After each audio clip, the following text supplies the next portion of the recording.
Now next thing I'm going to do is I'm going to take my sway back analysis. Okay, so I'm going to take the sway back effect here. So what do? I'll come in by ½ inch.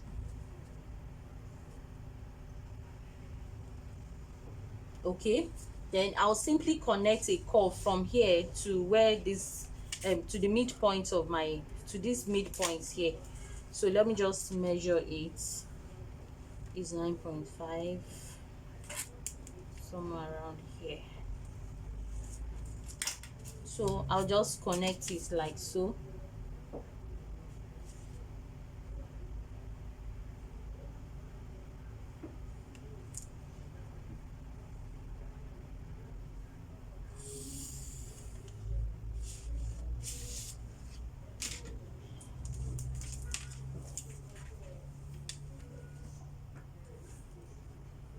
This is 8 inches. I'll also connect it down here.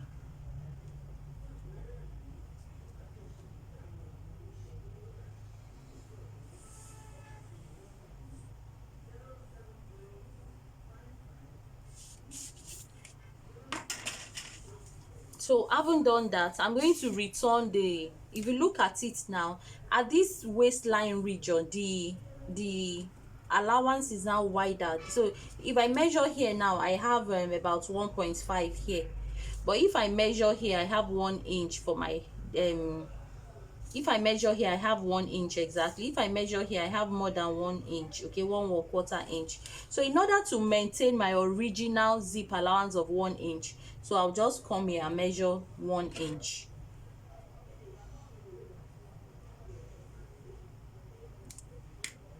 So I'll connect this line up here. What I'm trying to do is I'm eradicating excess fabric around the waist region, thereby using the sway back effect.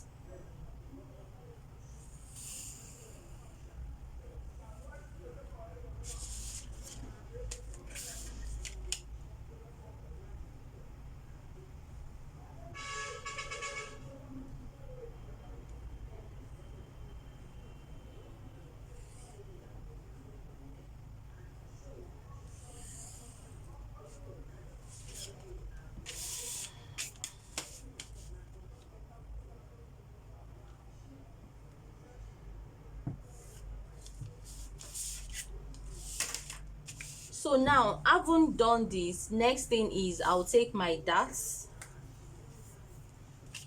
I'll just take ½ inch, because I've already taken this part. I've already taken a dart, something here that will reduce the excess fabric here. Okay, so next thing to do is to take my dart. Okay, so for the dart, I'll just take ½ inch to the right, ½ inch to the left. I do not need much dart here because I've already done the necessary things at the back by applying the sway back effect. So I'll just connect my darts like so.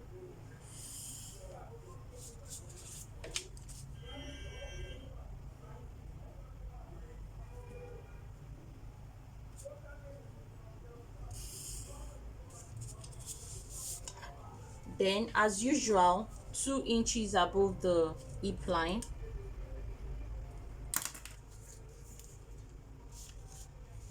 connect my darts like so.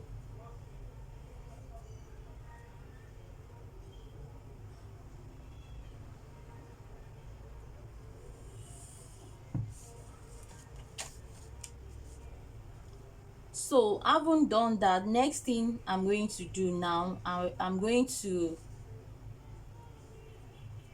simply take my horizontal measurement now. So it's time to take my horizontal measurement. Okay, so next thing is come towards the back bust. Like I said, we allocated a higher proportion to the front compared to the back.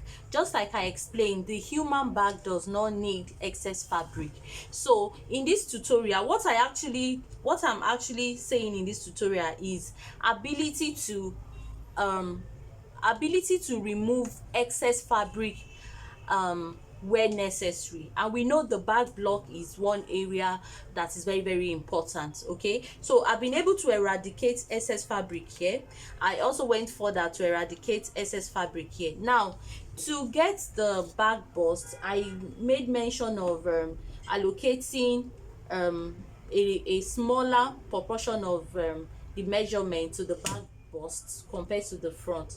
So for the back is 8 3/4 inch compared to the front that I measured 10 1/4 inch. Okay, so 8 3/4 inch. I'll just come here.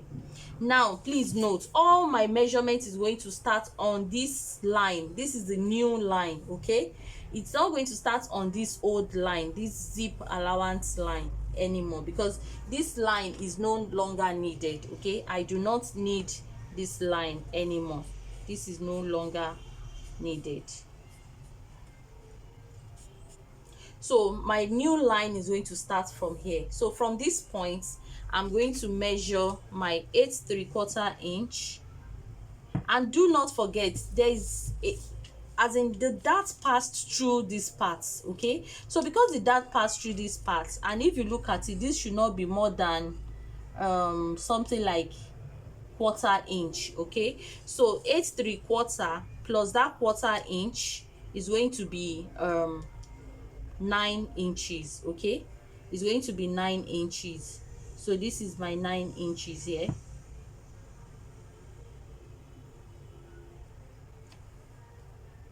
So I'm just going to measure my 9 inches here. So that's it. So for the waistline, the waist for the front, the waist for the back waist is we measured 6 3/4 inch. Okay, 6 for the back waist is 6 3/4 inch, because I allocated more to the front waist. But just like I said, you can always ignore the waist region and measure it equally. The most important thing is the bust. The bust part is the part that you should allocate higher proportion to the front bust compared to the back. For the waist, most times it could be almost equal, and that is why sometimes I just ignore it and use my waist divided by 4. Okay, so if the waist divided by 4 is if the waist is 30. Okay, if the waist is 30, or if your waist, let's say for example your waist is 30, okay, or 28, so when you divide it by 4, that's 7. So 7 plus, you are going to add this dart. Okay, so this dart is 1 inch, so that will give me 8 inches. So my 8 inches is going to start from this point. So I'll just measure my 8 inches.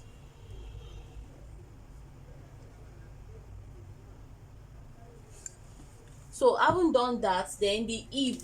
Okay, so for the hip line, you can also take it equally. Okay, though we usually you can allocate more to the back hip because of the butt at the back compared to the front. Okay, so you can take it divided by 4 for the hip, or you can allocate maybe 1 inch to the back hip compared to the front, or half inch. So whatever the hip measurement is, you also take it and divide it by 4.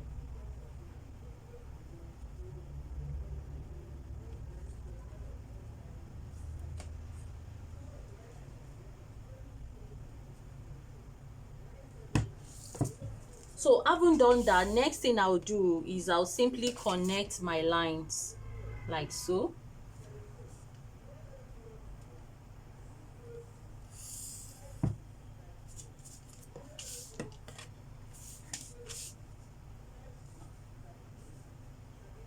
So this is all for the back block. if you can measure it accurately like this, you not have issues with your back block. Looking at this back block now, I drafted it in a way that there are no excess fabric. Okay, so once you just take in this your dart, you cut this part off, you notice that when you sew it, it will go perfectly well on the person's body. Okay, so for the neck depth, I'll just take 1 inch or 1.5 for the neck. 1 inch. So from my 3 inches mark, I'll just connect.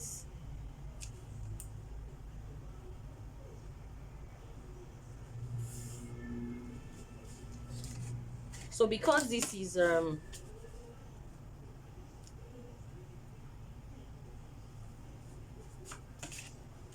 so this is how to perfectly draft your back block. Okay, so you can add your side seam allowance and this allowance. Okay, so that's all about cutting the front block and the back block. So can you see, so if I fold this now,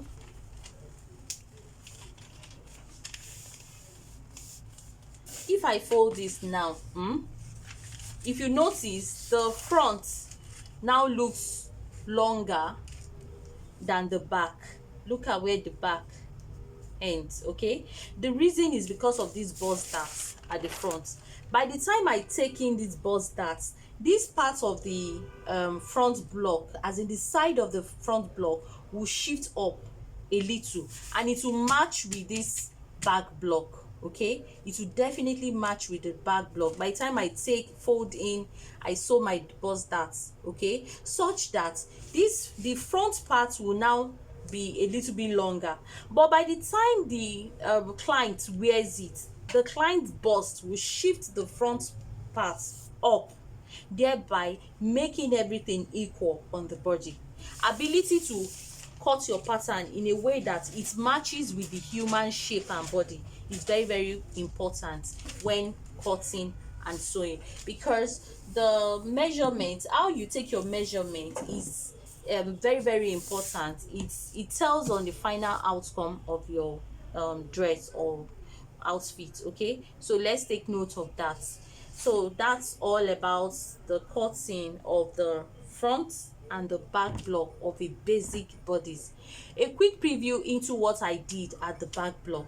I told us from here you take your back block minus 1 inch from what you took for the front bust. For the waist, you deduct the side bust measurement you took for the front. For me, I took 1.5. I deducted it from the waist measurement. The waist measurement for the front was 17. I made the back waist 15.5. Very, very important. A lot of people ignore this, but at the end of the day, you just realize that after joining the front and the back will be longer than the front. So in order to equalize everything, just follow this principle of deducting your bust darts from your waist measurement at the back. And as for the hip, your waist measurement from the waist, the distance between your waist and your hip must be equal to the distance between the waist for the front and the hip for the front. Okay, so how do we achieve this? You also place your tape rule and deduct 1.5 inches, the same bust dart I took. Okay, and you measure the same 25 inches. If the blouse length is 26, you measure 26. If the blouse length is 27, you measure 27. Okay, but make sure you place your bust darts on your starting point. Okay, the bust darts of 1.5, I placed it on my starting point, and I measured the same 25 inches I measured for the front. That way I will have the accurate distance between my waist and my bust and my hip. Okay, so that's all about cutting your basic bodies accurately and perfectly. Thank you.